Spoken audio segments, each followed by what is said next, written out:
Big Mama's house. Big Mama's house. Welcome to Big Mama's house. Big Mama's house. Yeah. Big Mama's house.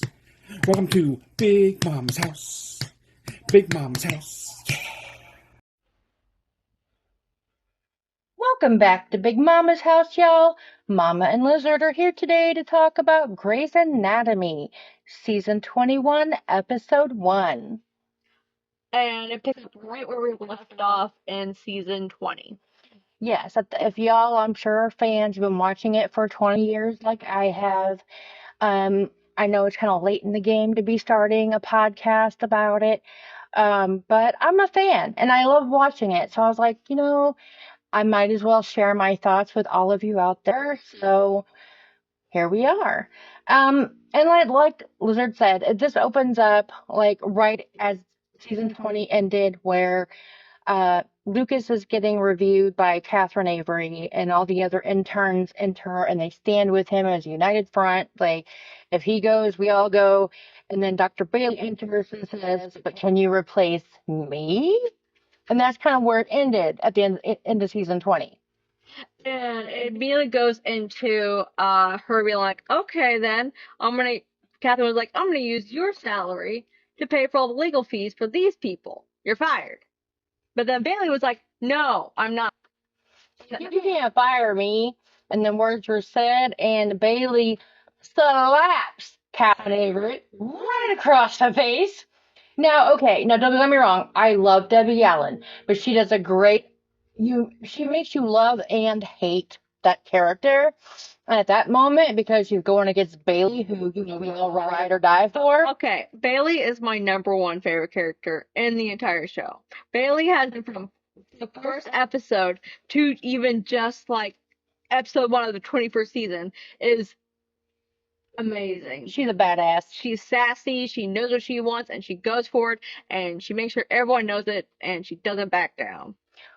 Exactly. And when she slapped Miss Catherine Avery, I literally gasped. I gasped so loud, Papa heard me gasp 2 rooms away over the football game. Okay, so that's how I was like, because I was like, oh my God, she just did that, and oh my God, she just did that, I paused. I was like, oh, is this when we're getting another assault thing, or we're getting another... Bailey's gonna Well, she gave Karev so much shit. No, literally, she didn't beat the crap and like put her in the hospital like I did, but it seems like everyone's been in jail. Krev was, Meredith, Richard, and I was like, is Bailey going to jail?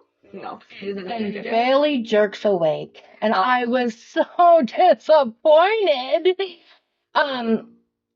Yeah. So then we realized that after, even though all that happened, she didn't get to slap her, unfortunately. Then we see climate change protesters, and they're closing down a bridge.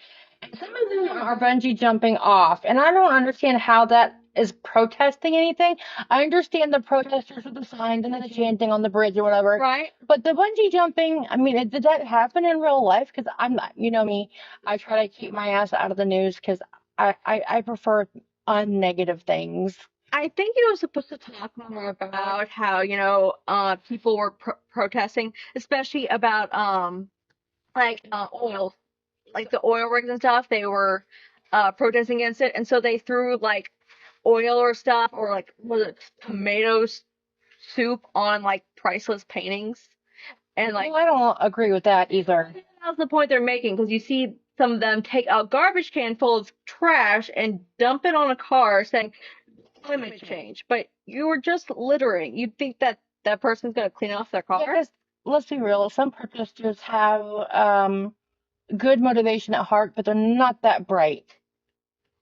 So yeah, I think that's what they were talking about with the whole climate, about how they're doing it for a good cause, but they kind of go a little bit extra and do it in ways that are counterproductive toward the whole thing. Link apparently thinks it's a great thing. Him and Joe are in the car, and Joe still hasn't said anything to him about a certain issue.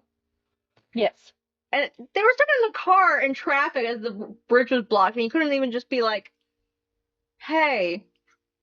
And she starts like, hey, we need to talk. And then they dump the trash. And I'm like, I know you're there for another good 20 minutes. Like, you could have brought that up again. He was busy ranting about how the world's going to end. So then we're over in Boston, and Meredith is getting another injunction from the Fox Foundation as she and Amelia are packing up their research in the lab. Because, last season they got fired and was told because they posted their abstract for their Alzheimer's research on the NIH website, which I guess, the Fox Foundation owns that because they funded it. However, she's not going to give up. We all know Meredith isn't going to give up. And Meredith just looks at it and then just tosses in the trash. And then Amelia's like, no, no, no, no, no, no. This is how you go to jail again. Yeah, everyone's worried about her going to jail except for Meredith. And Catherine told Jackson that she kept the interns because they would lose their federal funding if she fired them all. And I'm just like, this is why I call her Richie Bitch. And here's the thing, though. I think that she kept them all because she actually felt like they needed a second chance. But I feel like she closed herself off in so many ways that she makes the financial excuses. Like, oh, it's good for the family. It's because I feel like she would have to do that a lot with the grandpa when he was alive. Because any decision she had to make that was actually emotional fueled, she'd have to say, oh, no, I didn't do this because I like them. I did it because this financial money thing. Oh no, she's being incredibly spiteful right now. And Jackson even tries to reason with her, and usually if anybody could reason with her, it's Jackson. But it didn't help. I think honestly she probably kept the interns because of Richard. The residency program is his thing, it's his legacy, and if it got shut down again, I think he would be very, very, very mad at his wife. Again. And she's like, I can't do it again, or else he'll actually divorce me this time. Maybe. Because Richard isn't with her for her money. She can't keep him around saying, I will take all this money from you. And he'll be like, okay, go for it. I will live like a hobbit. I will go live in the woods. Well, no, he's got his own money from his whole career, but he doesn't care necessarily about having the private jet and all that. I make that there's nothing she could take away from him, and that if she, again, like the only thing she take away from it is the hospital stuff, and doing that, like take away the residence program, surefire way to get him to leave you. Surefire way. I don't think he's going anywhere. But that's just my opinion as somebody who's been married for a while. But if she messed with his residency program, fired all the interns at once because of one intern's mistake, he would be livid. He would have a meltdown with her. Well, I think Jackson would too, and he's running the foundation, so yeah, she would have some opposition there. In my opinion, okay, Jesse Williams still looks so good. Yeah, he's a couple years younger than me, and I'm okay with having a younger man around.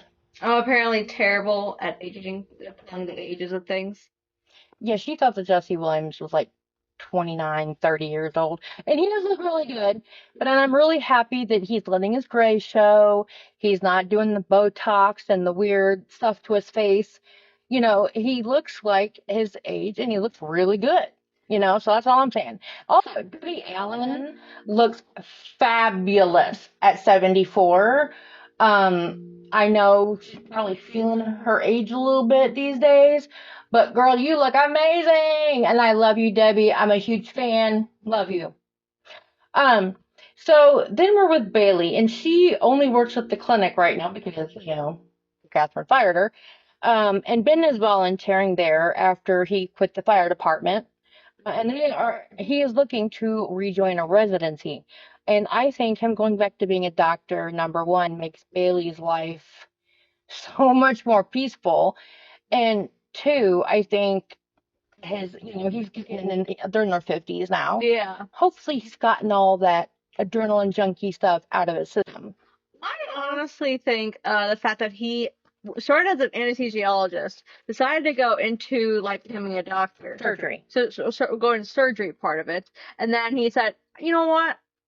I'm going to do something even harder. I'm going to be a firefighter. I'm not saying that being a surgeon is not as hard, but It's not as dangerous. Yeah, it's not as dangerous. Although, if you're married, that's great. Apparently, it is as dangerous as being a firefighter. That's just her being alive. It doesn't matter if she's a surgeon or not. She's being alive for her is a little dangerous sometimes. I feel that.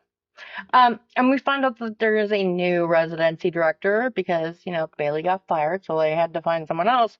And it is Sydney Herron. And any of you who have been a long-time fan, we all know that Sydney Herron is very peppy. She heals with love, and she is the complete opposite of Bailey. I'm sorry. When they said that someone from before was coming back, Mm-hmm. I would have wanted a lot other. I was really hoping it was Burke. I don't know who I wanted to come back, but she didn't even register. Me either. Me either at all. Like, it kind of makes sense, but also like disappointment. And don't get me wrong, I enjoy Sydney's character because most surgeons are driven, kind of cold, emotionless. That's what you think of when you think of a surgeon. And Sydney is the complete opposite. She gives you hope that, hey, surgeons have feelings. They have a heart. They care. So I really enjoy the character. I enjoy her character. I was just kind of disappointed with it was her character that came back. But again, like, yeah, because they were pushing, someone hasn't been left in season 3, and I went and researched who left in season 3, who could it be? Sydney Herron didn't even come up in my search of people who left that season, so I was just like, oh yeah, that's cool, but it could have been so many other people. But here's the thing: the fact that she's still peppy after so many years is like, it's admirable. She's definitely an optimist. I agree. I totally agree with that because it can't be easy. Then we see that Levi is the only person who knows Jo is pregnant because she's scared to tell Link. As we kind of mentioned before, she had an opportunity in the car, but the nausea and the anxiety prevented her from actually getting that done. And we see that Richard is still avoiding the OR and is grumpy about it. And you know that Richard loves surgery. I mean, obviously, he's had more than 10,000 surgeries. He's known it for a long time, and he's willing to teach it and show it, but he's not really willing to do it. Yeah, which again is making him stressed out because like surgery is basically his stress relief, and he's not doing any stress relief. And yeah, and he's doing it to himself, and the last few years, he keeps like saying, "Oh, I need to be tested. I don't trust myself," and all this stuff. And it's leading up to him not doing surgery anymore. And we could see that, last season. But it's still sad, though. I hope they're going somewhere with this. Then after the first commercial, we're back in Boston, and Jackson stops by Meredith's lab, where Catherine has sent cease and desist letters to everyone interested in funding their research. And obviously, because they believe that research belongs to them and they want to benefit from it. And Jackson is not on Meredith's side. He's like, you could have called me back. You could have texted me back. We could have kept this away from the lawyers, but you just, decided to do this solo. Yeah, and just, shut everybody out. And I think that's wrong too. We all know Meredith isn't always the greatest communicator, but when it comes to business, when it comes to stuff like this, Jackson could have been the bridge that could have made all this a smoother transition between her and Catherine, and she completely missed that opportunity. And as we know with Meredith of 21 seasons of her, she's not exactly interested in her own health and safety. Like, she constantly, like, her going to prison is all fine in her mind as long as she's doing it for something she believes in. Which again, like, that affects more than just her, but it also would also affect her very negatively in her life. She kind of, it's been a trend over the years that she kind of has. It's almost like she's in denial. She's like, as long as I don't open these letters, if I don't answer the text or respond to the calls, it's not really happening, and I can just keep doing what I'm doing. And as someone who can kind of get in that mode sometimes when I'm really super stressed, I get it. But again, when it comes to business type of stuff, you're only making it worse. I think she's challenged. She might be challenging Catherine, and I don't think she should do that. Well, and sometimes Catherine needs to be challenged, but you got to know your boundaries, and Meredith has never known her. So then we are in Seattle, and a teenager with no license pulls up to the ER with one of the protesters who are bungee jumping in his windshield. And okay, so this kid doesn't have a license, but he also has like a training permit or something. He says he'll never get his license now. So obviously he can drive, but he is not supposed to be driving by himself. And he barely went to go get boba. But you can't miss out on the boba. And then an older mom was hit with a police baton on the neck. And has a large hematoma, which is like a giant collection of blood. And she's on blood thinners. I'm on blood thinners, and immediately that rang alarm bells for me. And she's now a protester, but worked for an oil company for 20 years. And it seems like she's just trying her best to make up for doing PR for oil companies when, they were doing so much damage. Right, but it seems like it's a little bit too late for her daughter, who has been bailing her out, and also is very upset about the sudden change in her mother after so long. Well, she's been doing the protester thing for 10 years, but she keeps ending up in the hospital or in jail, and of course her daughter, that concerns her, and her daughter is very pregnant at this point in time. And she just wants her mom to chill out and be a grandma. But she says that she's fighting for her grandchild's future, which I get that too. But you have to, again, she's kind of like Meredith. When it comes to her principles, her own personal wellness and safety kind of flies out the window, like you said. And to her benefit, she did say that she was trying to separate herself from the actual, like, rowdy protesters who, were actually making more issues. Because we all know that there's always those few at a protest that make it wrong and make it stupid for everybody. So she was trying to extricate herself from those people when she got hit in the neck with a police baton. So then we see Miranda and Sydney meet, and Sydney hugs her, which kills me because anytime anybody hugs Bailey, she gets this look on her face like she goes to her happy place in her mind. You can tell she just like has an out of body experience, especially when it was Sydney. So I kind of giggled about that. She was probably like, "Who are you again?" Oh no, she knows who Sydney is. She just didn't want Sydney touching her. That's what we were all like, "Who are you again?" That's all we're all thinking about that moment. Right. So then we're in Boston again, and Jackson is arguing with Meredith, and she offers even to pay back the money she used, but he tells her he just needs to apologize to Catherine. Oh, that's a hard one to swallow right there. Then after the second commercial, we see that the bungee jumper is totally screwed, and Weber tries to get out of the surgery, but Ndugu tells him no. The activist mom won't get to see her grandkid if she gets arrested again, she says. Bailey freaks out to Ben about Sydney and her residence, or intern, sorry. And Levi still hasn't declared a specialty, and he really wants speed surgery, but it's very competitive, and so he's kind of like afraid to even apply. Yeah. And I get that, but at the same time, you gotta start choosing something, buddy. Start applying somewhere. Yeah, I mean, you can't get a yes if you don't apply either. You're worried about the no, but you can't get a yes without an application. Right. You just got to put it out there. And then the activist mom needs to be questioned by the police, but she's been in the bathroom for a questionably long time, and they find out that she climbed into the ceiling to escape. I'm wondering, what were you doing at at that point? You're like, what did you do at the protest that you did not tell everyone else? Like, why did you need? We learn later about why she did it, but then it's also like, you just thought that was a good idea to just climb into the ceiling of a hospital. Was that your best plan? Did you just panic? Well, obviously she makes questionable choices, but it was every time. Okay, you know me, guys. If you're one of my regulars, you know that I believe everything comes down to psychology. Okay, she knows that she fucked up with her kid. Yes. She wasn't around as much as she should have been. She was busy working, building a life so that she could pay for her daughter to go to college and all that. At an oil rig. Well, yeah, for an oil company.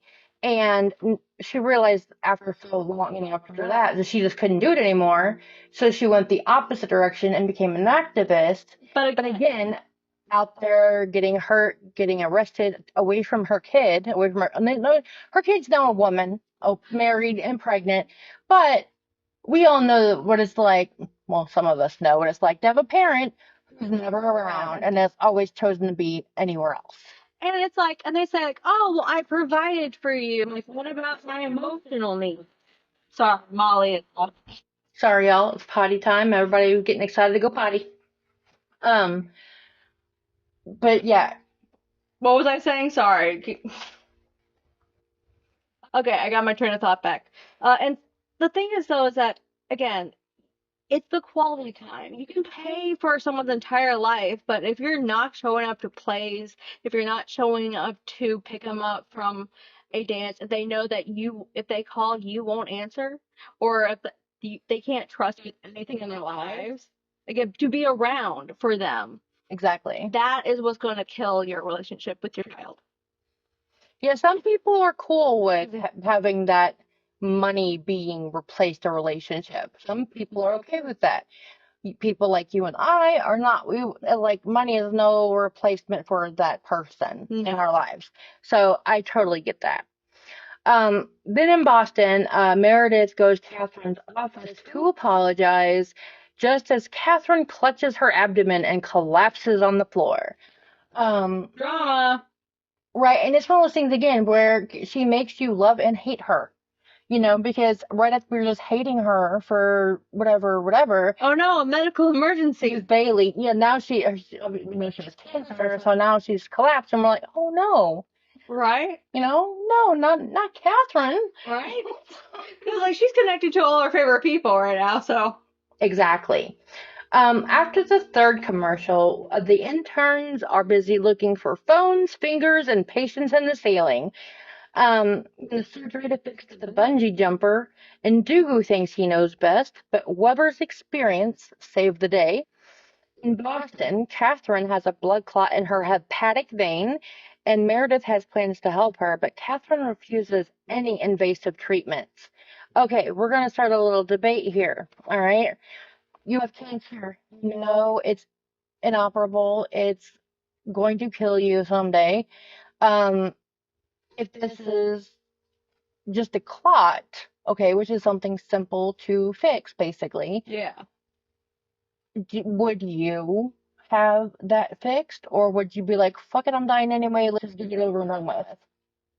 I don't know. I'm more of the I'm not dying until I'm forced into it. So I would be like, you gotta flush it out as fast as possible. I gotta get back to doing stuff.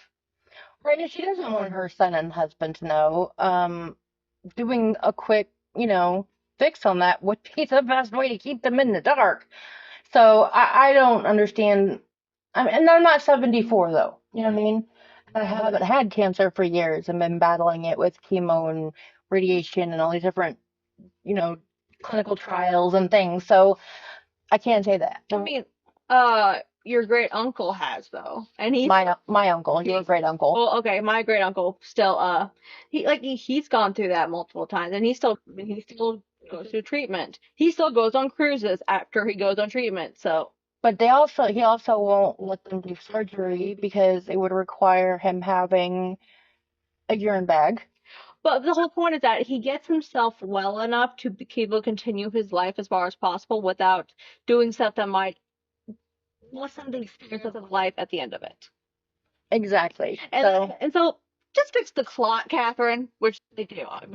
They do. Spoiler, they do. But it's just annoying hearing her say this, like, but just fix it. Thank you. I agree with you 100%.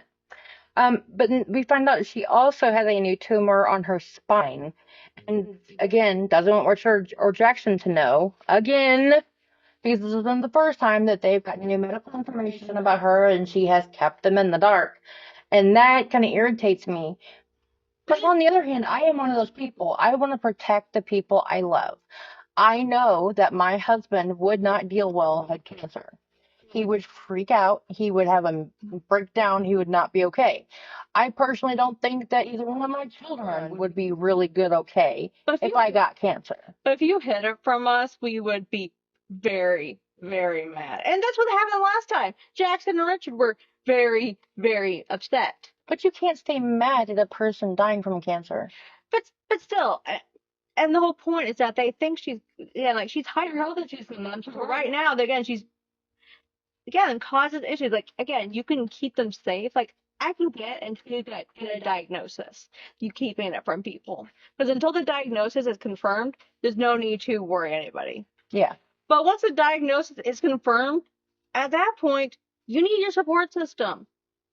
Like, But what if the people who are supposed to be the support system would just require the sick person to do more work to support them? that's not plausible with you. So, and she already put over the Fox Foundation to Jackson. No, I'm talking about it would, like, if it were me that were sick, I would have to take care of your dad. I would have to take care of your sister. I would have to make them okay about me having cancer. And that's just more work on the sick person to take care of them. Well, no, I would handle them. That's the point. The sick person doesn't handle it. And once they tell it, they're adults. Again, like the difference between again Papa and Mallow is that they're fully functional adults who have experience with dealing and handling traumatic issues. They would not be forcing their issues onto her. Jackson wouldn't even force his issues onto his wife. He would not be forcing on his mom. That's not plausible for her. No, she just feels like it'd be better for her not to have to deal with them being worried about her, because then she can't do whatever she wants, and they would actually be asking where she was going. Ooh, Yeah, that's interesting. Yeah, a control freak. She's a control freak, and admitting to that she's having issues would take away that control. And maybe she's just keeping control by controlling who knows. Exactly. Okay, so back in Seattle, the interns miss Bailey. Adam still has to decide between Seattle and the Chicago Heart Institute with Maggie. Bailey and Griffith are in a supply closet, right? Mm-hmm. They're chatting. And they hear banging coming from inside the wall. Okay, then we have commercial 4. And after that one, the interns and Bailey are trying to get the activist mom out of the wall just as she passes out from the hematoma pressing on her airway. That gets exciting there for a second. Right. They're back in Boston. Yeah, they're busting through the wall to do this, so it's a little dramatic. Right. But then we're back in Boston, and Meredith is battling Catherine, and she wants her to do surgery and tell her family. And at the end of it, Catherine says to Meredith, and I quote, "I've blackmailed people over far less." And I'm like, damn, girl. Hell yeah, you be a boss lady, bitch. But again, Meredith has no self-preservation when it comes to something she believes in. She's like, okay, yeah, I'll do the surgery on you and fix you up, and then you can fire me and send me to jail and blackmail me and sue me. After Jackson and Richard know. Exactly. Like Meredith would say, okay, but first. Yeah, she's got no fear. She does not back down. She is Catherine. She meets Catherine, threat for threat, Unstoppable force meets immovable wall, and a movable wall is immovable. Right? And I love their interactions. It's great. Then in Seattle, Quan helps the teen driver because he's having a bit of a meltdown. The interns and Bailey save the activist mom, and Wilbur teaches Ndugu to save the bungee jumper, but he won't hold a needle. And so it makes me wonder, like, surely it wasn't just one patient that got him that upset. There's something going on, and I really hope they get to it quick and let us know what the hell, because it's starting to irritate me. I'm really hoping it's just nerves. Like, how, like, Catherine stepped down from the Fox Foundation, passed it on. I think he's having those doubts about his own, because he's had issues in the past with, health issues. And so I'm hoping it's just self-esteem of, like, he's not sure if he should still be continuing what he's doing due to his age. I hope so, too. That's exactly what I was going to say. So thank you for saying it. And Bailey has to hand the patient, the activist mom, and her interns over to Sydney because she's not a hospital employee anymore. And of course, she hates it. Right. And I think that moment is what drives her next interaction. So after the 5th commercial, the final commercial, Quan talks to Adams about his ex-fiancée Molly, and if you remember season 20, the end, the woman who came in with amnesia during the wildfire, and he tells them that they had had a fight. She left and got in the accident that took her memory. And then I realized I wrote a note here that he lost his mom and the woman he loved in the same year. And because he said that Molly saved him because he got so depressed and down and dark after his mom died that she's the one that pulled him through it. And then she died, or basically dies in his life because she forgets her whole life and doesn't remember him. And yeah, I just think that I just feel really bad for him. Right? And like when you lose someone, it changes your whole world. People say that might be dramatic, but that's literally what it does. Like my best friend died when I was 12, and my whole world literally changed. My aunt Gigi died, and that changed my world even again. It changes you. It changes how you react to things, about how you, and then having another person leave, but not actually dying, but just Gone from your life. right. Yeah, I just felt bad for him. So then the activist mom's daughter, but leaves her there in the hospital in the ICU, because she was never there for her, but she wants to be a good grandma. And I've been there kinda, with having a parent who was never around but wants to be a good grandparent. Um, and as much as you want your kids to have good grandparents and have that, relationship, there is that little kid in you that hurts the whole time. So I get that. But I also don't believe that she should just leave her whenever she's doing the best she can to make up for before. I would argue against that because this woman crawled through a ceiling trying to escape from police after her daughter said, "Listen, one more issue and I'm out." And then questioning her could have been a non-issue. She could have like whatever. Like if she's in the hospital. Again, it's fear. Everything comes down, reactions like that come down to either love or fear. But at that point, her daughter was just done with the fear responses, and that's fine. It's valuable of her wanting to keep her mental health and to the mental health of her future child safe, especially if she's not sure if her mom will even keep that promise of wanting to be around for her grandkid. Good point. I get that. Good job. She has to, again, prove yourself before they can believe you. And she has not been proving herself at all. But if she walks out and doesn't let her be a part of her life, she can never prove it, But it sounds like, again, she said that a year before she had bailed her out of jail. So this is not the first time she's probably been like, "Listen, you can't be doing this stuff if you want to be around in my life." And now she's pregnant. So, and that's as a new thing. Again, your kids changes how you view people and which ones you want to be around you. And I get that, but it's not like she's bailing her out of jail because she's drunk driving or she's, on drugs or doing something awful. She's protesting, trying to make things better.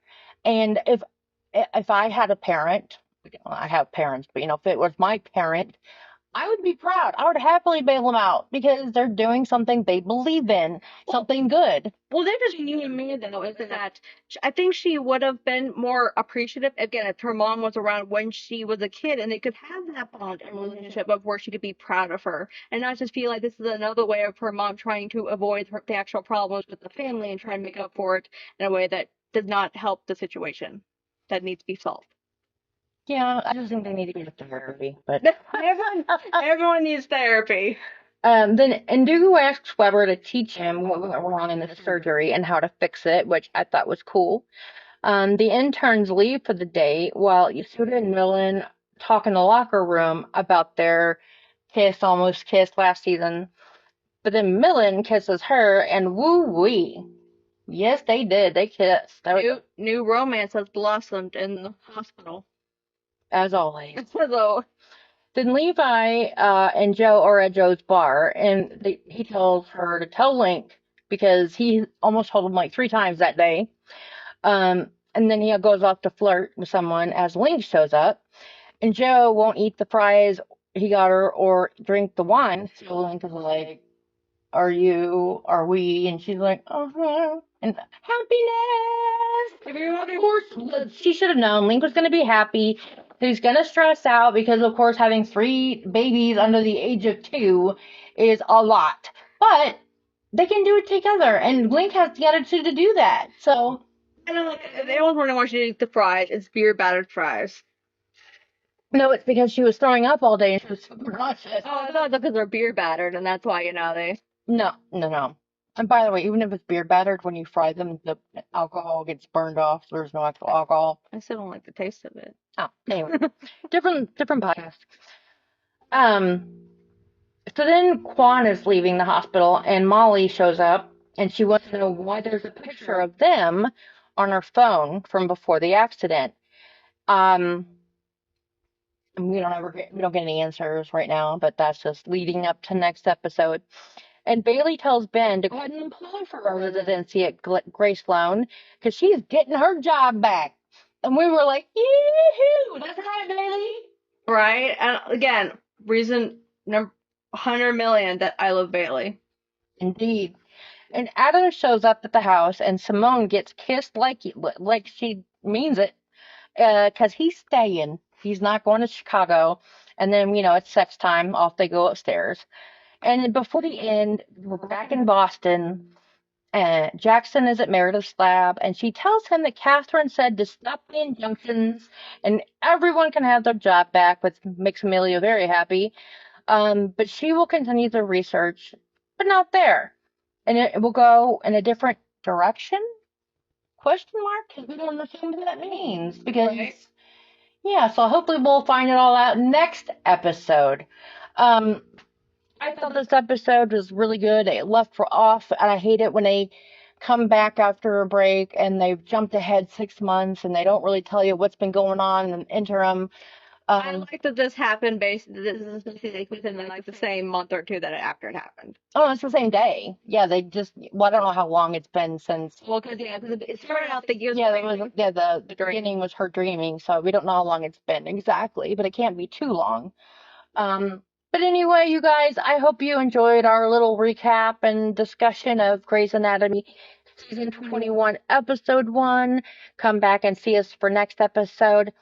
We dedicating our entire season of Big Mama's House to suicide prevention. We are losing way too many people to depression and suicide, and there is help available. It is free. It is available 24 hours a day, 7 days a week in Spanish or English. There are many options out there. The one that I know of is you can call on your cell phone 988 and you can talk to someone at the suicide helpline. Or if you're not a big talker and you'd rather text with someone, you can text pound 988. That's pound symbol, the number symbol, the hashtag symbol, whichever you know it as, 988, and you can text with someone as well. Please reach out. People do care. We've been there. Every single one of us has been depressed and or suicidal at some point and or has tried to commit suicide. So we have been there and we understand and we do care and we are grateful that we didn't succeed. And that's how we know that you will get through this too if you just reach out. Until next time, you guys. Bye. Subscribe. It's free. Please. Please subscribe. It's free. Thank you.